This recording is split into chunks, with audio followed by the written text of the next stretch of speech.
नमस्कार साथियों। आज मधुबाला के बारे में बात करते हैं। बॉलीवुड में मधुबाला को एक ऐसी अभिनेत्री के रूप में याद किया जाता है जिन्होंने अपनी दिलकश अदाओं और दमदार अभिनय से लगभग 4 दशक तक सिने प्रेमियों का भरपूर मनोरंजन किया। मधुबाला का मूल नाम मुमताज बेगम देहलवी था। उनका जन्म दिल्ली में 14 फरवरी 1933 को हुआ था। मधुबाला के पिता अताउल्लाह खान रिक्शा चलाया करते थे। तभी उनकी मुलाकात एक नजूमी भविष्य वक्ता कश्मीर वाले बाबा से हुई, जिन्होंने भविष्यवाणी की कि मधुबाला बड़ी होकर बहुत शोहरत पाएंगी। इस भविष्यवाणी को अताउल्लाह खान ने गंभीरता से लिया और वह मधुबाला को लेकर मुंबई आ गए। वर्ष 1942 में मधुबाला को बतौर बाल कलाकार बेबी मुमताज के नाम से फिल्म बसंत में काम करने का मौका मिला। बेबी मुमताज के सौंदर्य से अभिनेत्री देविका रानी काफी मुग्ध हुईं और उन्होंने उनका नाम मधुबाला रख दिया।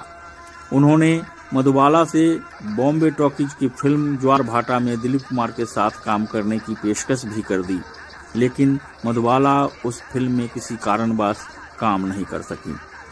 ज्वार भाटा हिंदी की महत्वपूर्ण फिल्मों में से एक है। इसी फिल्म से अभिनेता दिलीप कुमार ने अपने सिने कैरियर की शुरुआत की थी। मधुबाला को फिल्म अभिनेत्री के रूप में पहचान निर्माता निर्देशक केदार शर्मा की वर्ष 1947 में प्रदर्शित फिल्म नीलकमल से मिली। इस फिल्म में उनके अभिनेता थे राज कपूर। नीलकमल बतौर अभिनेता राज कपूर की पहली फिल्म थी। भले ही फिल्म नीलकमल सफल नहीं रही, लेकिन इससे मधुबाला ने बतौर अभिनेत्री अपने सिने कैरियर की शुरुआत कर दी। वर्ष 1949 तक मधुबाला की कई फिल्में प्रदर्शित हुईं, लेकिन इनमें उन्हें कुछ खास फायदा नहीं हुआ।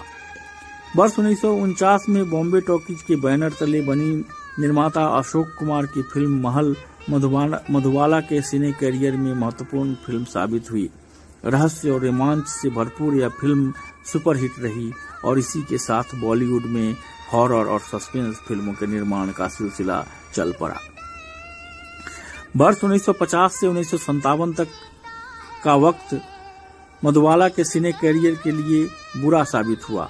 इस दौरान उनकी कई फिल्में असफल रहीं, लेकिन वर्ष 1958 में फागुन, हावड़ा ब्रिज, काला पानी तथा चलती का नाम गाड़ी जैसी फिल्मों की सफलता के बाद मधुबाला एक बार फिर से शोहरत की बुलंदियों तक जा पहुंची।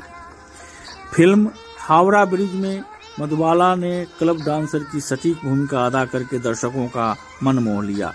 इसके साथ ही वर्ष 1958 में ही प्रदर्शित फिल्म चलती का नाम गाड़ी में उन्होंने अपने अभिनय से दर्शकों को हंसाते हंसाते लोटपोट कर दिया।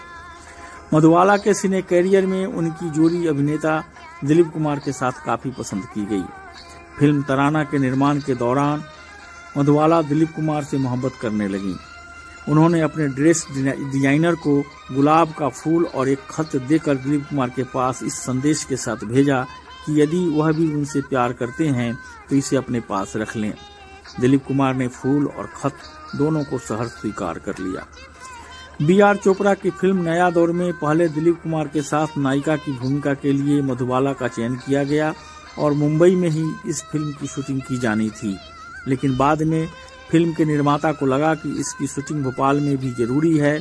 मधुबाला के पिता अताउल्लाह खान ने बेटी को मुंबई से बाहर जाने की इजाजत देने से इनकार कर दिया। उन्हें लगा कि मुंबई से बाहर जाने पर मधुबाला और दिलीप कुमार के बीच का प्यार परवान चढ़ेगा और वह इसके लिए राजी नहीं थे। बाद में बी.आर. चोपड़ा को मधुबाला की जगह बैजंती माला को लेना पड़ा। अताउल्लाह खान बाद में इस मामले को अदालत में ले गए और इसके बाद उन्होंने मधुबाला को दिलीप कुमार के साथ काम करने से मना कर दिया। यहीं से दिलीप कुमार और मधुबाला की जोड़ी अलग हो गई। 50 के दशक में स्वास्थ्य परीक्षण के दौरान मधुबाला को एहसास हुआ कि वह हृदय की बीमारी से ग्रसित हो चुकी हैं। इस दौरान उनकी कई फिल्में निर्माण के दौर में थीं।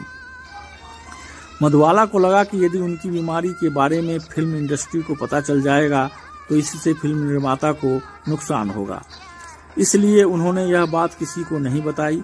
उन दिनों मधुबाला के आसिफ की फिल्म मुगले आजम की शूटिंग में व्यस्त थी। मधुबाला की तबीयत काफी खराब रहा करती थी। मधुबाला अपनी नफासत और नजाकत को कायम रखने के लिए घर में उबले पानी के सिवा कुछ नहीं पीती थीं। उन्हें जैसलमेर के रेगिस्तान में कुएं और पोखरे का गंदा पानी तक पीना पड़ा। मधुबाला के शरीर पर असली लोहे की जंजीर भी लादी गई, लेकिन उन्होंने उफ तक नहीं की और फिल्म की शूटिंग जारी रखी। मधुबाला का मानना था कि अनारकली के किरदार को निभाने का मौका बार बार नहीं मिलता। वर्ष 1960 में जब मुगले आजम प्रदर्शित हुई तो फिल्म में मधुबाला के अभिनय से दर्शक मुग्ध हो गए।